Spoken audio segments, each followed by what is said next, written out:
Nesse domingo especial, onde não apenas o Brasil, mas o mundo para reconhecer, nesse fim de semana, isso inclusive é uma das coisas raras, porque bate também muito próximo do calendário judeu, para celebrar a Páscoa. A Páscoa, no Antigo Testamento, era uma figura do que Cristo faria. O apóstolo Paulo escreve aos Coríntios e chama Cristo de o nosso Cordeiro Pascal. E foi justamente no fim de semana dessa figura de redenção que Nosso Senhor tanto morreu como ressuscitou por nós.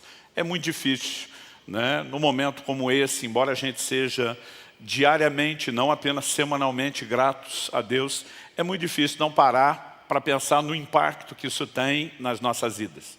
No entanto, eu quero trazer uma abordagem relacionada com o sacrifício que envolve a morte e a ressurreição de Nosso Senhor, um pouco diferente do usual.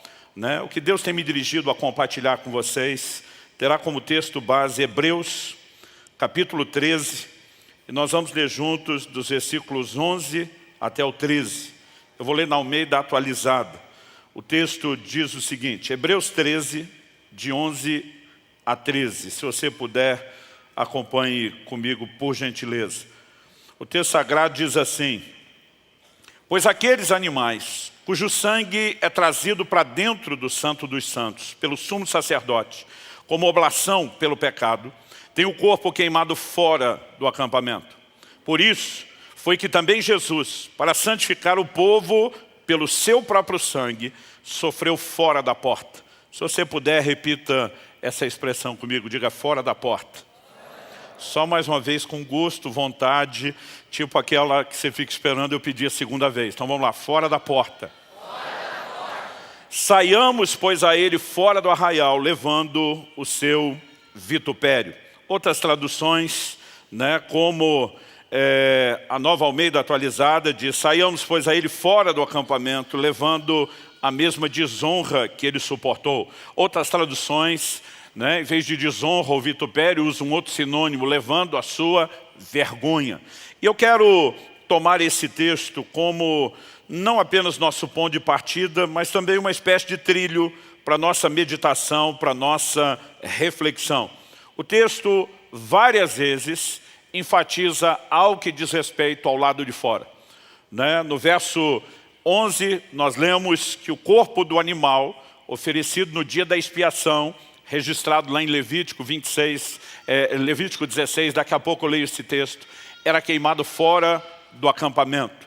Depois a Bíblia diz, foi por isso que Jesus também sofreu fora da porta, é crucificado lá de fora da cidade. E no verso 13, pela terceira vez, a Bíblia diz, saiamos pois a ele, está falando de Cristo, fora do arraial. Toda a ênfase dada aqui é que Jesus sofreu do lado de fora da porta, e que nós devemos sair. E sair a Ele não significa que não o encontramos do lado de dentro, mas que temos um compromisso de levar a mensagem daquilo que Ele fez do lado de fora, também lá do lado de fora. E o tema da minha mensagem hoje é a igreja fora da porta. Essa expressão, porta afora, já foi muito mais usada na língua portuguesa antigamente do que é usado hoje. No inglês é muito comum usarem a expressão outdoor, o lado de fora da porta, para falar de tudo que é externo. Nós acabamos conhecendo e imaginando na nossa mente que outdoor é um cartaz de propaganda. Para aqueles que falam a língua inglesa, tudo que acontece do lado de fora é chamado outdoor. Já o que acontece do lado de dentro é chamado de indoor. Teve uma época aqui no Brasil que a gente tinha a febre do kart indoor, que era dentro de um barracão, porta adentro, ou a expressão porta afora. Essa é a linguagem que está sendo usada e ela precisa chamar a minha e a sua atenção para uma responsabilidade que temos. Se entendemos o sacrifício de Jesus, o que é que Ele propôs, precisamos entender qual é não apenas o benefício que eu e você temos no aspecto pessoal de salvação, mas qual é o nosso compromisso, qual é a nossa responsabilidade, que é transbordar esse entendimento e essa experiência para o lado de fora. Eu me lembro, aos 15 anos de idade, recém cheio do Espírito Santo, de ter lido um livro que mexeu muito comigo e reprogramou a minha forma de pensar, a minha visão. Era um livro de um grande evangelista, T.L. Osborne, chamado, o título do livro, Conquistando Almas, lá fora, onde os pecadores estão. Né? Por mais óbvio que pareça, a ideia do livro era chamar a nossa atenção para o fato de que muitas vezes nós como igreja estamos esperando que o pecador venha até nós, quando a responsabilidade que Deus nos deu é de que nós saiamos até eles. E exatamente disso que o texto fala. E eu queria dividir essas verdades desses versículos em 3 partes. Na primeira, ênfase de que Jesus sofreu fora da porta. E segundo, o chamado a que a gente participe disso. Saiamos a ele fora do arraial, ou fora do acampamento, se você preferir. E a terceira é quando a Bíblia fala sobre levar a sua vergonha. E com esses 3 tópicos eu quero tentar te ajudar a entender o quadro de uma forma um pouquinho mais completa. Então, a tipologia bíblica apresentada, quando diz que aqueles animais cujo sangue é trazido para dentro do Santo dos Santos, o verso 11, pelo sumo sacerdote, como oferta pelo pecado. Isso aqui é uma citação de Levítico 16, versos 27 e 28. Deus estava falando a respeito do dia da expiação. Uma vez ao ano, eles tinham o que hoje é conhecido como o Yom Kippur, o dia do perdão. Era o dia da expiação. E Levítico 16, 27 e 28 diz assim: mas o novilho e o bode da oferta pelo pecado, cujo sangue foi trazido para fazer expiação no santuário, serão levados para fora do arraial. O couro, a carne e o excremento deles serão queimados. E aquele que queimar lavará suas roupas, banhará seu corpo em água e depois entrará no arraial. É essa figura que o autor de Hebreus toma. Aliás, todo o livro de Hebreus vai apresentando de forma figurada as verdades da nova aliança, interpretada a partir do que ele chama de parábolas do Antigo Testamento, de alegorias. Nós precisamos entender que na perspectiva bíblica, na teologia nós chamamos isso de convergência bíblica. Na perspectiva bíblica, tudo converge na pessoa de Jesus. Aliás, Paulo, escrevendo, afirma que Deus faria convergir nele, em Cristo, todas as coisas. O próprio Jesus diz em João 5,39, examinais as Escrituras, porque julgais ter nelas a vida eterna. Ele diz, e são elas que testificam a respeito de mim. Eu amo a maneira como a simbologia bíblica é apresentada. Como dissemos anteriormente, Cristo é chamado de o Cordeiro Pascal. Agora, o que nós precisamos entender é que a ênfase aqui não é apenas o sacrifício. A ênfase de Hebreus 13, de 11 a 13, é onde o sacrifício aconteceu, do lado de fora. E essa expressão nos apresenta uma mensagem que diz respeito a entender a importância de não nos fecharmos como igreja apenas em nós mesmos. E não temos apenas os olhos voltados para o lado de dentro, mas também para o lado de fora. De entendermos a importância de que há edificação do lado de dentro, porta dentro, mas de que há uma missão a ser cumprida do lado de fora, porta fora. Aliás, a gente tem dito sempre que a nossa missão, quando falamos em termos de ministério, de exercício, do serviço, da perspectiva bíblica de serviço, ela tem 3 direções. Aqui a gente fala sobre ministrar ao Senhor, tudo aquilo que é o ministério direto a Deus, oração, adoração, ministrar aos santos, tudo aquilo que diz respeito à edificação, fortalecimento e crescimento, mas também ministrar ao mundo. E nós precisamos entender que não se trata de escolher um ou outro, não se trata de dizer esse é mais importante, porque nenhum desses aspectos eles são concorrentes, nem divergentes, eles são complementares. Mas o foco é sempre que a gente possa transbordar do lado de fora aquilo que temos recebido do lado de dentro. E a Bíblia vai mexendo nesse assunto, eu diria de forma recorrente, porque Deus sabe do perigo da nossa empolgação com a presença, com a glória que nós temos do lado de dentro, a ponto de nos esquecer as necessidades que existem do lado de fora. Algo que me chama a atenção é quando Jesus está ensinando a palavra, e você percebe claramente isso em 2 momentos, não só o Sermão do Monte, mas logo depois momentos onde o Senhor Jesus segue se dedicando ao ensino, que há uma ocasião em que Jesus para, depois de todo o ensino que ele descarregou, e ele vira para os discípulos e diz assim, passemos para o outro lado. E agora eles vão mudar da margem do lago. Era um lago tão grande que era chamado de Mar da Galileia. E quando ele simplesmente interrompe o ensino e leva os discípulos para outra margem, o que é que nós vemos que vai acontecer do lado de lá? Nós temos pessoas necessitados que precisavam ser atendidos. Nós temos um endemoniado como aquele gadareno precisando ser liberto. E para mim Jesus está falando claramente de dois aspectos que são importantes. Ele diz, vocês precisam de ensino, vocês precisam de instrução, vocês precisam receber o depósito da palavra, vocês têm que estar sentados aos meus pés. Mas é quase como se ele dissesse, nada disso, no entanto, terá importância ou cumprirá plenamente o seu propósito, se não entendemos que depois, no final, o propósito é que a gente descarregue isso na vida dos necessitados do lado de fora. Quando você olha para a transfiguração de Jesus, Mateus capítulo 17 é um desses relatos. A Bíblia diz que ele sobe ao monte para orar, leva alguns dos seus discípulos consigo, Pedro, Tiago e João. E a Bíblia diz que enquanto ele orava, ele se transfigurou diante deles. Eles o veem com roupas resplandecentes. Há uma manifestação da glória de Deus. A Bíblia diz que viram Moisés e Elias, que representa, a lei e os profetas, porque todos os dois, a lei e os profetas, convergiam em Cristo. E eles aparecem falando com Jesus.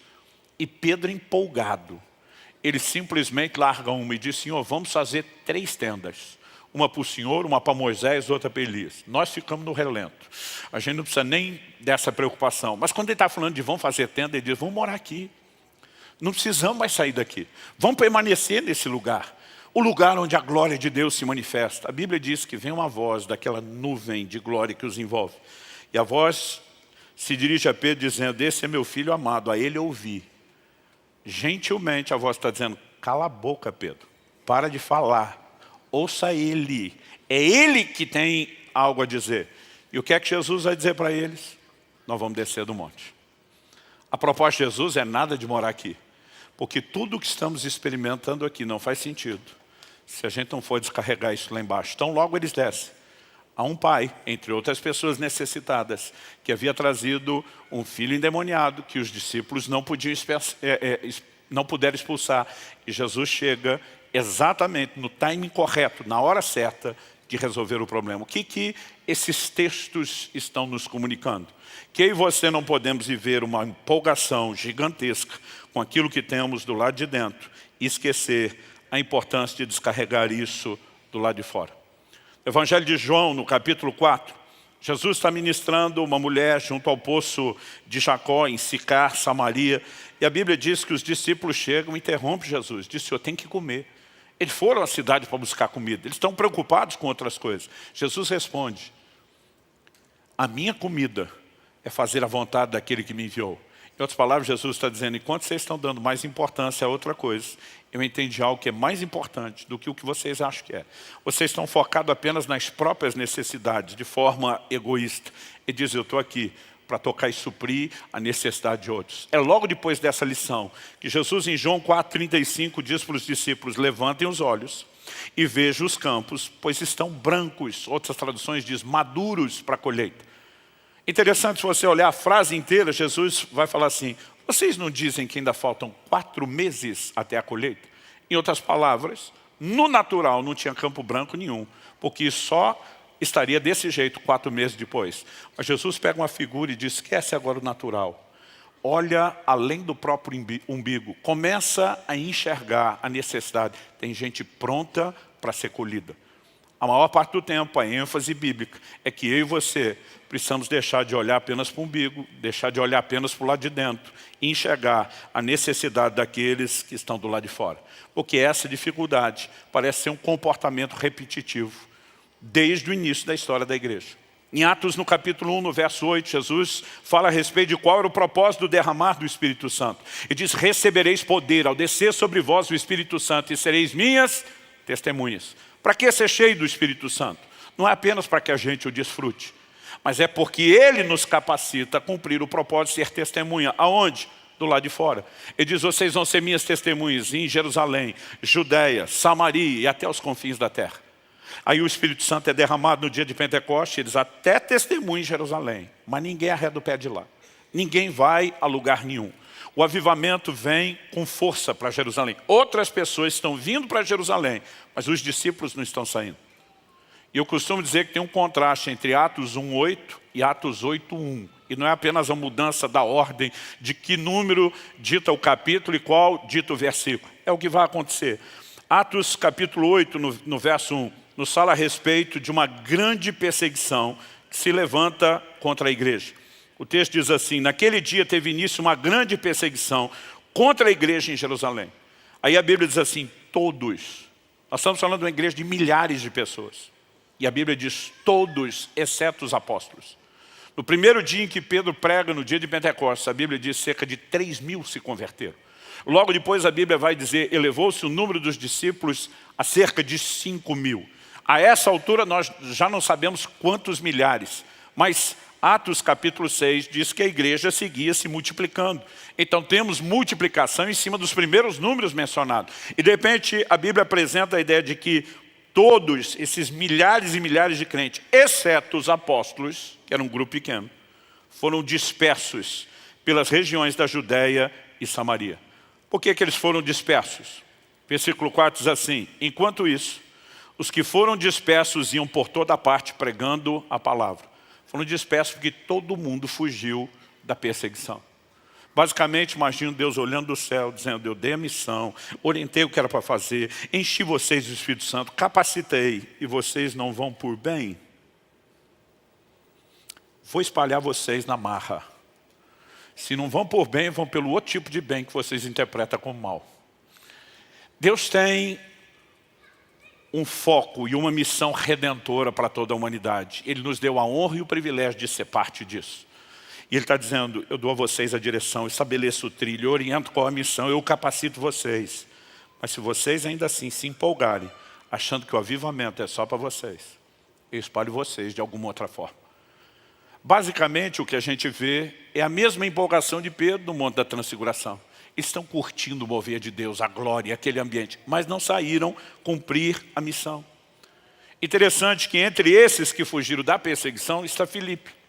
Filipe chega em Samaria, prega o evangelho, temos um avivamento, mas até então o que Filipe fez foi missão acidental.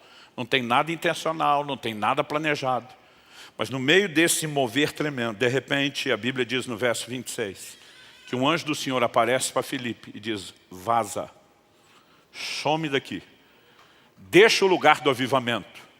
Imagino a missão que está sendo apresentada para ele como algo bem confuso, porque o Senhor disse para ele, vai para aquela estrada, para aquele caminho que está deserto. O que significa estar deserto? Tem ninguém.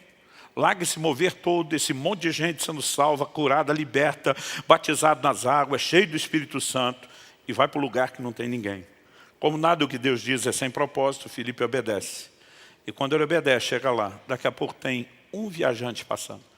A Bíblia fala de um eunuco, um etíope, que era um alto oficial da rainha da Etiópia. E ele está passando, e o Espírito Santo se junta a essa carruagem. E porque Filipe estava ali, obedeceu o comando de Deus, ele levou aquele camarada para Jesus, um homem. Deus mandou ele abandonar a cidade em avivamento para alcançar um. A tradição cristã diz que esse um foi o responsável por disseminar e espalhar o evangelho em toda a Etiópia. Uma nação inteira foi tocada e alcançada. Nós precisamos entender que muitas vezes na empolgação com aquilo que Deus está fazendo, nós perdemos o foco da missão. E o tempo todo, eu e você estamos sendo chamados a entender que assim como Jesus sofreu fora da porta, nós temos uma missão. Qual é a missão? A segunda parte que eu quero destacar, que é um desdobramento, uma expansão da primeira, é que a Bíblia diz assim, saiamos a Ele, fora do acampamento, fora do arraial. O que é o saiamos a Ele? Não significa que Jesus está pendurado na cruz do lado de fora até hoje. Embora numa perspectiva prática, precisamos entender que quando Paulo diz, estou crucificado com Cristo, ele não está falando de algo literal, mas ele obviamente está pegando aquela realidade, algo que aconteceu, que em termos históricos, na cronologia já ficou no passado, e ele trata como ainda está lá. E a Bíblia está dizendo que eu e você temos que sair a Ele. Não é um sair para experimentar os benefícios. É sair para se unir a Ele nessa missão de vamos alcançar os que estão do lado de fora. Porque se permanecemos apenas do lado de dentro, não alcançaremos os que estão do lado de fora. Aliás, o texto diz, saiamos a Ele levando a sua vergonha. Daqui a pouco eu vou explicar melhor isso. Mas o levar a sua vergonha é participar com Ele daquilo que Ele começou. É levar a cabo a obra que Ele iniciou. A palavra de Deus diz que, o próprio Jesus diz isso aos seus discípulos, a palavra de Deus registra que eu e você somos luz do mundo. Mas algumas vezes a gente passa a acreditar que a gente é luz da igreja. E a gente quer ficar aceso, escondido do lado de dentro, em vez de estar brilhando do lado de fora. Jesus disse que nós somos o sal da terra. E às vezes a gente imagina que tem que ser o sal da igreja. Mas ele diz não. É para ser, como disse alguém, sal fora do saleiro. Então, muitas vezes eu percebo uma mentalidade errada e deficiente que nós temos de confundir aspectos da santificação com a nossa missão. Eu, por exemplo, sou parte de uma geração que quando as pessoas se convertiam, a primeira coisa que a gente fazia era arrancá-la de todo o relacionamento com os amigos e os familiares que não eram crentes. Porque a gente dizia, você tem que se separar, você tem que ser santo. E a gente dizia, a palavra eclésia, que é a expressão no grego traduzida como igreja, significa os chamados para fora. Então sai do meio dessa turma, se isola. De fato, a palavra eclésia é uma combinação, um jogo de palavras que significa chamar para fora. Mas era usada para falar de qualquer assembleia, de qualquer ajuntamento, onde as pessoas recebiam a convocação para sair das suas casas e se reunir para discutir algo em conjunto. Agora, isso não significa, na perspectiva bíblica, sob hipótese nenhuma, que a gente se isola, que a gente desconecta-se das pessoas. Aliás, quando você olha na Bíblia, as pessoas que têm mais acesso, normalmente são aqueles recém-convertidos. Porque a maior parte das pessoas do relacionamento deles ainda são pessoas que não se converteram e que não servem a Deus. E muitas vezes nós tiramos essa pessoa para dizer que nós precisamos fortalecê-la, que ela tem que ser edificada, para depois de muito tempo, quando a gente diz agora está maduro, a gente tentar mandá-la de volta para aquele lugar como missionário, depois que ela perdeu toda a conexão com as pessoas. Pastor, a Bíblia não fala de separar? Sim. A Bíblia fala de separar não do convívio com incrédulos. A Bíblia fala a respeito de separar-se do que a Escritura chama de falsos irmãos. Em 1 Coríntios, no capítulo 5, a partir do verso 9, o apóstolo Paulo diz assim, interessante, que ele está falando aqui do contexto da Páscoa. Ele chama no versículo 7 Jesus de o nosso Cordeiro Pascal. No 8 ele fala de celebrar a festa. A festa da Páscoa era acompanhada de uma semana, 7 dias de celebração do que era uma festa complementar, chamada Festa dos Pães Asmos. Todo o fermento era tirado. O fermento é a figura do pecado. Então Paulo diz no verso 8, por isso celebremos a festa não com o velho fermento, nem com o fermento do mal e da maldade, mas com o pão sem fermento, o pão da sinceridade e da verdade. Ele está falando que a festa da Páscoa se celebra com uma vida de santificação, honrando Jesus e o sacrifício pelos pecados. Aí ele emenda o raciocínio e diz assim, na outra carta, já escrevi a vocês que não se associassem com os impuros. Verso 9 de 1 Coríntios 5. Agora no 10 ele explica, refiro-me com isso, não propriamente aos impuros desse mundo, aos avarentos, ladrões ou idólatras, pois nesse caso vocês teriam de sair do mundo. Verso 11, mas agora escrevo a vocês que não se associem com alguém que, dizendo-se irmão, for devasso, avarento, ou idólatra, maldizente, bêbado ou ladrão, nem mesmo comam com alguém assim. Em outras palavras, Paulo está dizendo, eu nunca orientei vocês a cortar relacionamento com um incrédulo, com um ímpio. Ele está dizendo, eu orientei vocês a cortar relacionamento com aquele que, dizendo-se irmão, que alegando conversão, nunca mudou de vida. Com aquela pessoa que não se deixa ser influenciada pelo Evangelho, mas com um estilo de vida pecaminoso, está tentando influenciar vocês, os crentes, com quem se relacionam. A questão que nós precisamos entender, que está sendo abordada aqui, ela tem mais a ver com influência.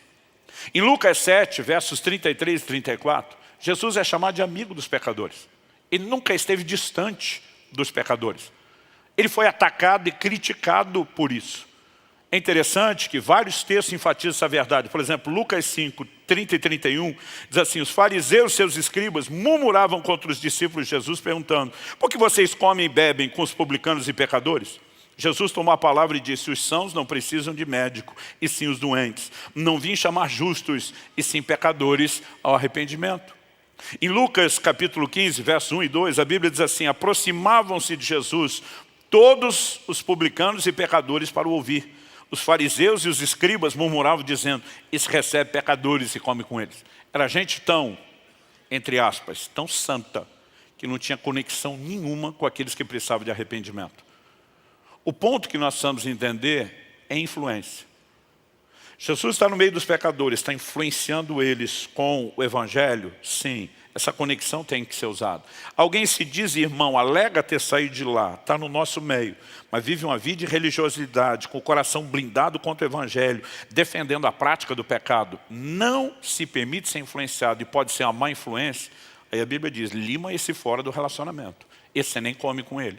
Mas enquanto há receptividade por parte de qualquer gente impura, para que você os toque, a Bíblia está dizendo que essas conexões têm que ser usadas. Há pouco tempo compartilhei com vocês aqui uma mensagem titulada Pescando com Redes. E falamos do poder dos relacionamentos na pregação do Evangelho. Deus nunca nos mandou nos afastar das pessoas. Apenas a gente não deixa que uma proposta e que valores pecaminosos nos toquem. Mas nós precisamos levar a mensagem transformadora do Evangelho. Quem está entendendo? A visão de serviço e ministério dentro da igreja muitas vezes vem sendo mal entendida e compreendida. Eu sei que a gente tem o ajuntamento dos santos, seja as nossas reuniões públicas, os cultos, ou as reuniões que temos nas casas, que chamamos de células. E obviamente existe um ministério ao Senhor, existe um ministério aos santos, que envolve fortalecimento, edificação. Mas nós precisamos entender que serviço e ministério não é só aquilo que fazemos para Deus e entre nós. Uma das perspectivas bíblicas de ministério é o que fazemos para o lado de fora. Então eu louvo a Deus por esse exército que nós temos, desde voluntários que ajudam em todas as áreas de funcionamento dos nossos cultos e reuniões, áreas que muitas vezes as pessoas nem param para perceber a importância e o valor que tem. Esse exército de gente nós temos trabalhando naquilo que alguns vão dizer, não, isso aqui é mais espiritual, como louvor e adoração, os líderes de célula, o cuidado que a gente tem com as pessoas por meio aí, não só dos líderes, dos supervisores, coordenadores, como eu disse, é um verdadeiro exército. Mas apesar de tudo isso ser importante, a gente ser muito grato por tudo que fazem, nós precisamos entender que isso não define a nossa missão. Isso é apenas uma parte dela. Porque a outra parte diz respeito ao que nós vamos fazer do lado de fora. Ao que acontece no dia a dia, não nos cultos. A sua capacidade de poder levar o Evangelho a gente que talvez não pisaria aqui se não enxergasse em você o diferencial da luz de Cristo sendo resplandecida. De vez em quando a gente recebe gente já vem convertida, consolidada na fé, com aquela visão de serviço. E uma das primeiras perguntas, eu já respondi isso para muita gente aqui. Pastor, o que eu posso fazer para ajudar? Como que eu posso servir? Eu digo, olha, o que eu mais espero de você é que você ganhe almas e ajude a cuidar delas. Porque muitas vezes as pessoas estão pensando só no que pode ser feito lá de dentro. A gente tem isso, mas a gente também tem aquilo que precisa acontecer do lado de fora. E Deus vai levantar pessoas que nunca estarão, por exemplo, no ministério em tempo integral. Mas isso não significa que elas não tenham ministério. Outro dia uma pessoa falou, não, eu não tenho ministério. Eu falei, todo mundo tem ministério. A palavra ministério é serviço. Todo mundo tem que servir. A questão é como é esse serviço. Quando você olha, por exemplo, um José fazendo diferença no Egito, mas lá na corte e não dentro de um templo e dentro de um culto, você vai entender que aquilo é uma missão. Quando você vê um Daniel fazendo diferença dentro da corte, como um funcionário público de alto escalão, você precisa entender que aquilo é parte da missão. O seu trabalho é o seu campo missionário. Aliás, eu gosto quando no livro de Joel Deus está dizendo, suscitai os valentes, proclamem uma guerra santa. Ele está chamando o seu povo. Aí diz assim, façam espadas e lanças das vossas relhas e podadeiras. Deus não está só dizendo que aqueles que não tinham armas iriam improvisar, mas Ele está dizendo suas ferramentas de trabalho serão suas armas no reino. O lugar onde Deus te insere na sociedade é onde você pode fazer diferença. Então a Bíblia vai falar de uma moça, que ninguém olharia para aquilo como uma missão. Ela foi raptada de Israel, feita prisioneira de guerra numa das batalhas. E ela acaba virando serva na casa de Naamã, general da Síria. Mas esse homem tem necessidades, esse homem está enfermo, está leproso. E a hora que a bola quicou na frente dela, ela está lá, sendo uma missionária, um instrumento de Deus.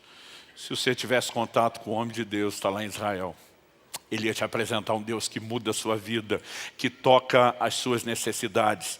E naquele lugar, sem nenhuma remuneração, sem nenhum tipo de honra, em termos sociais, no mais baixo nível que você pudesse imaginar. Essa pessoa está dizendo que cada oportunidade tem que ser explorada. Mas quando uma Esther é levada ao reino, Naamã diz, quem sabe se não foi para um tempo como esse que chegastes a ser rainha. A Bíblia está dizendo que qualquer posição que eu e você tenhamos na sociedade é uma oportunidade de sermos agentes de Deus infiltrados nesses lugares. Quem está entendendo? Terceiro e último lugar.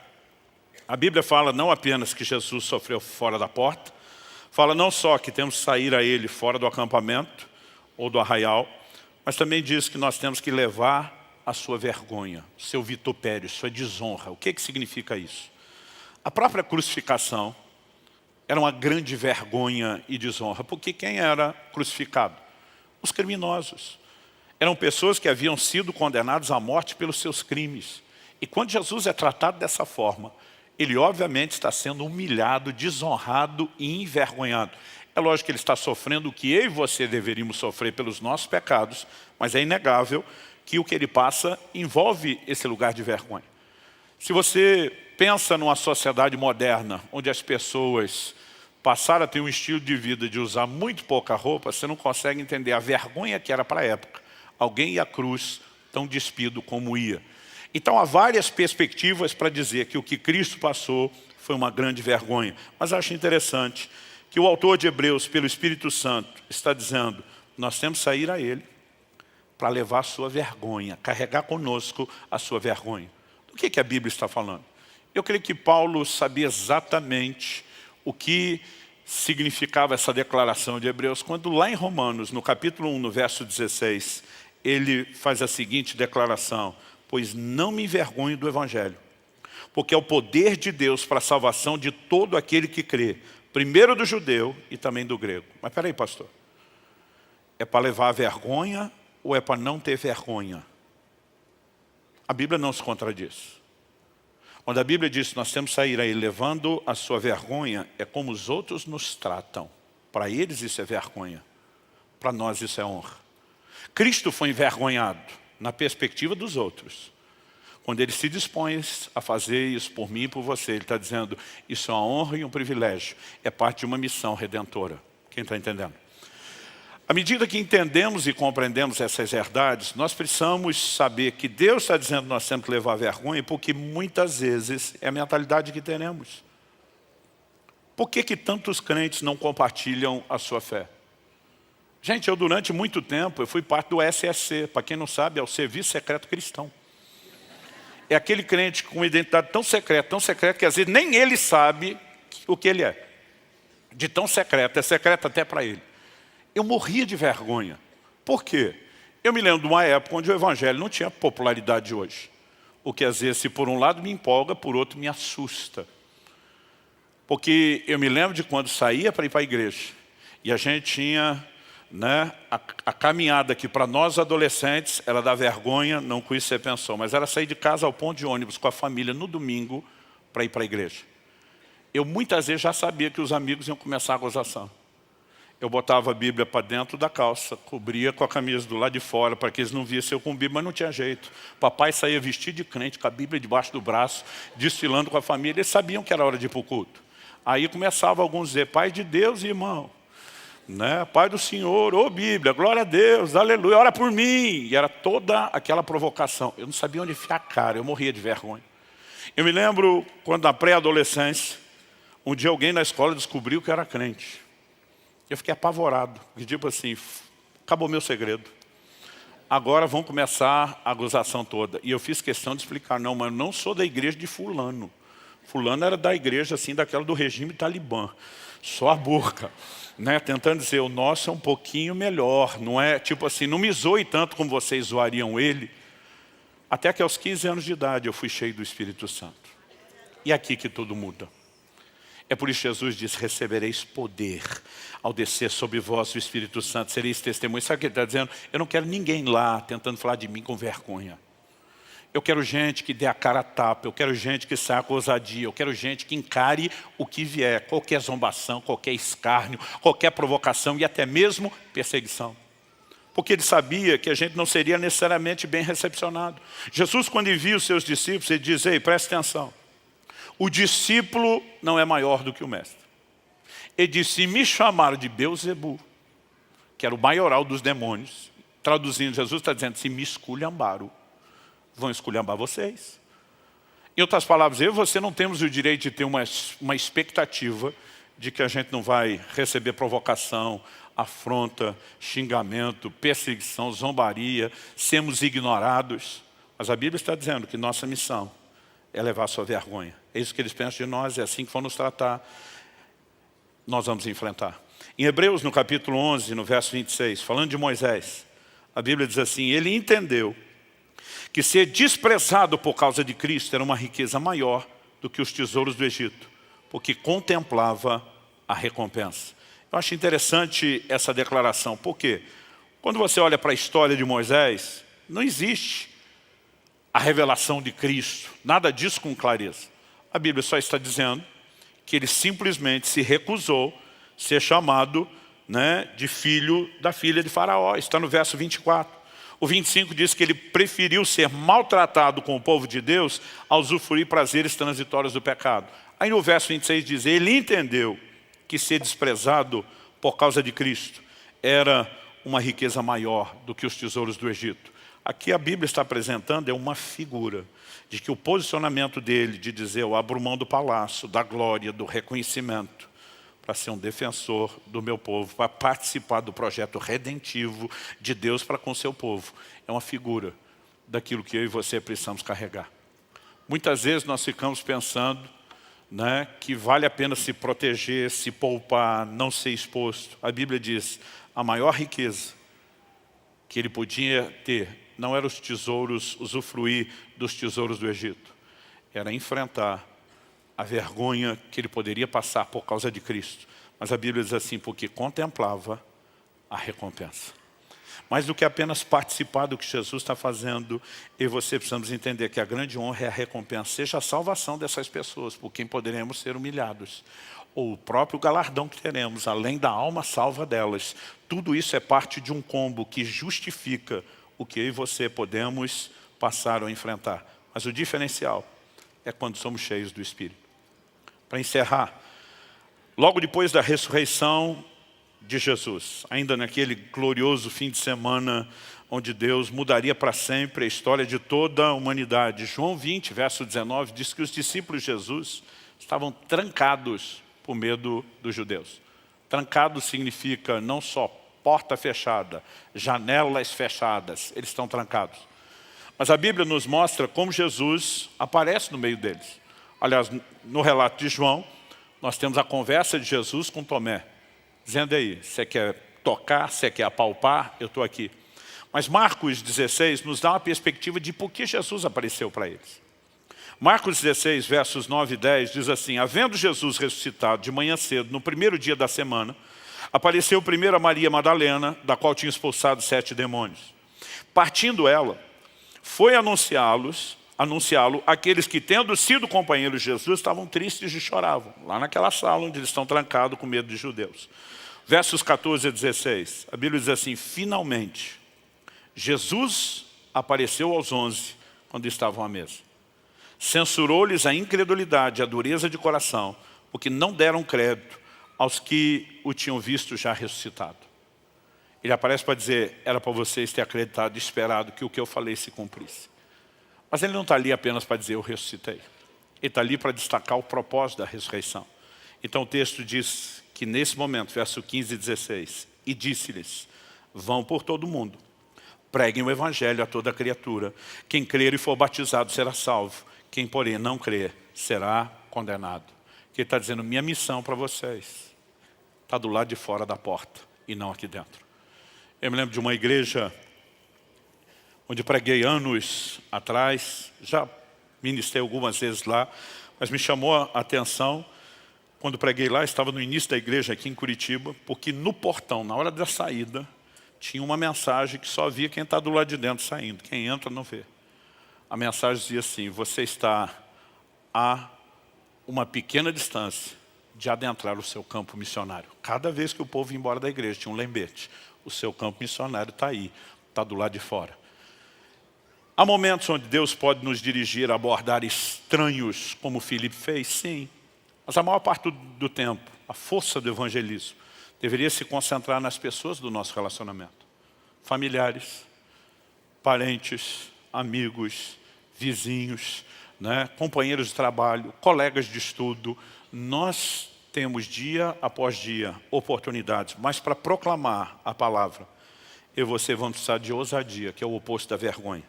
E essa vem somente do poder do Espírito Santo. Atos 1:8, recebereis poder ao descer sobre vós o Espírito Santo. Eu me lembro quando eu fui cheio do Espírito Santo e eu dei baixa do SSC, o Serviço Secreto Cristão. Eu fui para a linha de frente. Eu falei, agora todo mundo vai saber que eu sou crente. Eu ia para o trabalho, eu pegava a Bíblia, eu comprei a maior Bíblia, a maior e a mais larga que podia, eu levava comigo. Meu pai dizia, por que você vai levar? Você nem tem tempo de ler no trabalho. Eu dizia, mas vou deixar em cima da mesa para todo mundo saber que eu sou crente. Agora eu quero que ela crie uma oportunidade de conversa, eu quero é que alguém me provoque, eu quero é que alguém zombe de mim, eu quero é que deixe a bola quicando na minha frente. Eu surtei, enlouqueci. Porque essa ousadia não vem de você, ela é fruto do enchimento do Espírito Santo. Mas os meus discípulos são transformados depois de Pentecostes e deixam de ser os medrosos, estão trancados e agora entende que a missão é do lado de fora. Atos capítulo 2 fala de como eles foram cheios do Espírito. 2:3 mostra eles pregando, evangelizando. O 4 mostra que eles são presos por pregar o evangelho.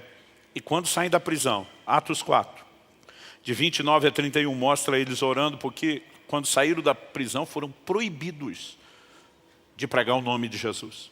E eles se reúnem e oram, e a Bíblia diz que eles oraram assim, Atos 4, 29 a 31, agora Senhor, olha para as ameaças deles e concede aos teus servos que anuncie a tua palavra com toda a ousadia, enquanto estendes a tua mão para fazer curas, sinais, prodígios, por meio do nome do teu santo servo Jesus. Tendo eles orado, tremeu o lugar onde estavam reunidos e todos ficaram cheios do Espírito Santo e com ousadia anunciavam a palavra de Deus. Enchimento do Espírito na vida do crente tem que ser ato contínuo. Não é uma experiência para você dizer, lá no passado, há tanto tempo, o Senhor disse aos 15 anos, sim, começou. Mas eu descobri com Atos 4, que eu e você temos que dar manutenção nesse enchimento. Em Efésios, no capítulo 5, no verso 18, a Bíblia diz, não vos embriagueis com vinho no qual há dissolução, mas enchei-vos do Espírito.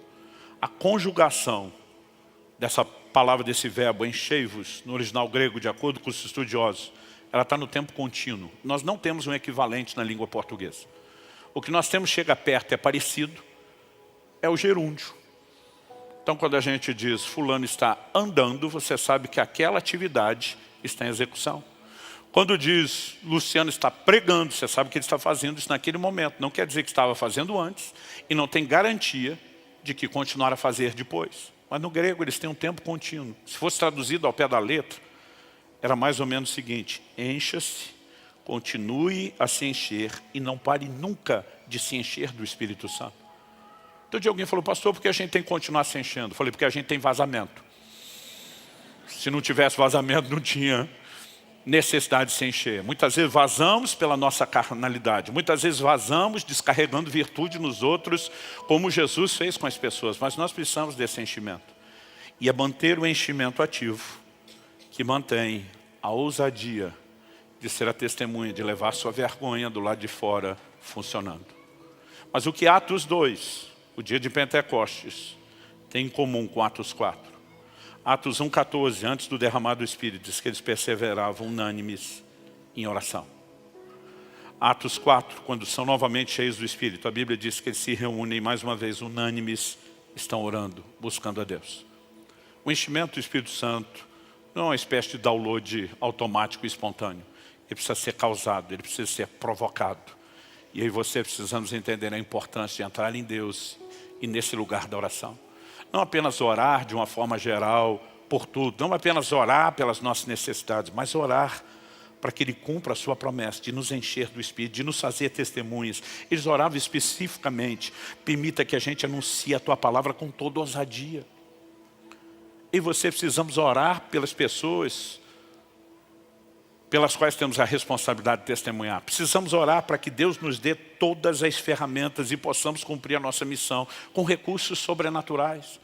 Paulo pede oração aos Efésios, diz, orai por mim, irmãos, para que me seja dada a palavra e que no abrir da minha boca eu faça como convém fazer. Existe muita oração específica, mas é nesse ambiente de rendição ao Senhor que o enchimento do Espírito vem e a ousadia transborda.